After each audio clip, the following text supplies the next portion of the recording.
Yes, in addition to discrimination against Koreans, Japan is also noted for discrimination against women.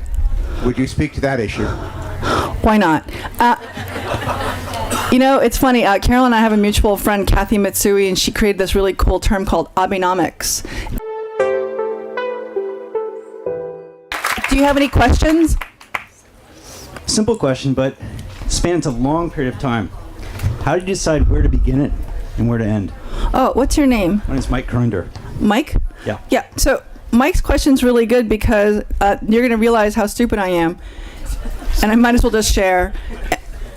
So I had no intentions of writing a historical novel. Nobody ever believes me when I say this, but I could prove it because a section of this book was published in 2002 from my pre-book. And it's a fingerprinting section. And it was intentionally supposed to be a book about 10 years. My first novel was 560 published pages. So it was 670 manuscript pages. So my agent said to me after I finished my first book, you should write a shorter book. And I thought, okay, I will try. And I was going to only focus on those 10 years. And I did. But of course, like as I told you, it was caca. So I just figured I'm going to write a really super short book. However, when I went to Japan, I realized the characters that I was interested in the 70s and 80s, my character Solomon, I really thought the book was going to be just about Solomon and maybe his dad.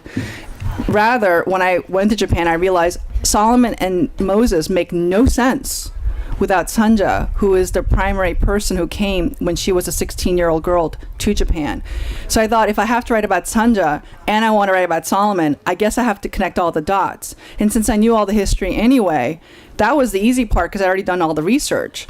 But that's how it began, that I think that the Koreans in Japan do not make any sense unless you talk about the first people who touched ground. And for me, that was Sanja. So it was almost like history made me do this. It wasn't because I wanted to, and commercially it was like a dumb decision, but what are you gonna do? Thanks, Mike. Now they all know.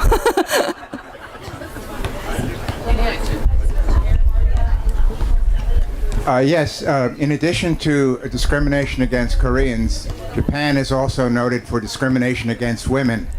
Would you speak to that issue? Why not? It's funny. Carol and I have a mutual friend, Kathy Mitsui, and she created this really cool term called Abenomics. And it's really important because her thesis, and I hope that I'm getting it right, is that the economy in Japan needs to really grow. And the only way it's really going to grow is by taking half of its population, incredibly competent women, and putting them out in the workforce. However, I will say that I'm not going to just rag on Japan here because South Korea also has this problem. And as a matter of fact, South Korea is very hostile to foreigners. So I'm the last person who's going to walk around saying, oh, victims' rights, and isn't it terrible what the Japanese do to the Koreans? It's actually many nations. America is very special in this, is that we grant citizenship to people who are born on the terra, on the land, whereas most places around the world actually do it by blood, which is really scary if you think about the Holocaust. So going back to your question about the way it treats women, it's incredibly difficult. I have many friends who are from Japan who are women, and once you have a child, or when you get married, you might be able to continue working, but once you have a child, you are required to do things for preschool and kindergarten, tasks that all of us would consider full-time jobs. And if you don't do them, you are shamed. Your kid is punished.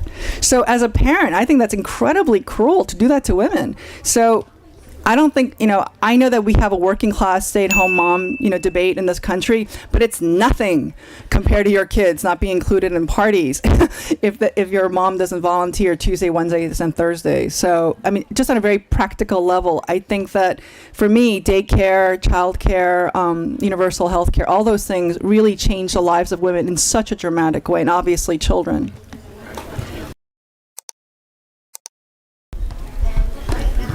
There's a young lady over here. Thanks. Have very many Korean, Japanese people emigrated to the United States or other countries, and have you met folks who are Korean background from Japan in the United States? What's your name? Jenny. Jenny, I like this question a lot because it's a really tricky question. I enjoy a good problem.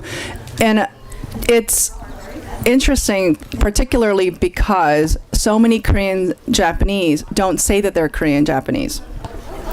So you might meet people who say they're Japanese, but they're actually ethnically Korean. And the reason why they don't say it is because the punishment socially is so intense. And I've actually met many Korean Japanese who've secretly whispered it to me like it's their secret shame that they're ethnically Korean. And of course it's shocking for me because I'm like, I'm Korean. Aren't we fun? And they don't think of it that way. And they come here, a lot of them, if they have any money at all, they actually will try to send their kids to the U.S. because the U.S. is really seen as this kind of promised land. And one of my characters, even very early on, sees California as a place of equality and opportunity and liberty for people who, despite their ethnicity. And I guess even today, when I was living in Tokyo, I would meet these really pretentious Americans, nobody here. And I would be, asked to go to parties that my husband was invited to, and it was odd because I'd go to them and I would meet Americans who lived abroad, and they had this attitude of oh, Americans, they're so stupid and fat, and they eat too much sugar, and they would just say all these things, and I would literally have to roll up my sleeves oh, we're gonna have to go down because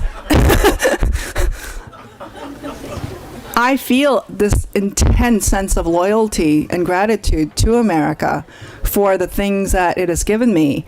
And I think that I don't think putting down America as an American around the world in any way makes you more cosmopolitan or intellectual or gifted. So, and I would say this at a party that I was invited to. So we weren't invited to that many parties.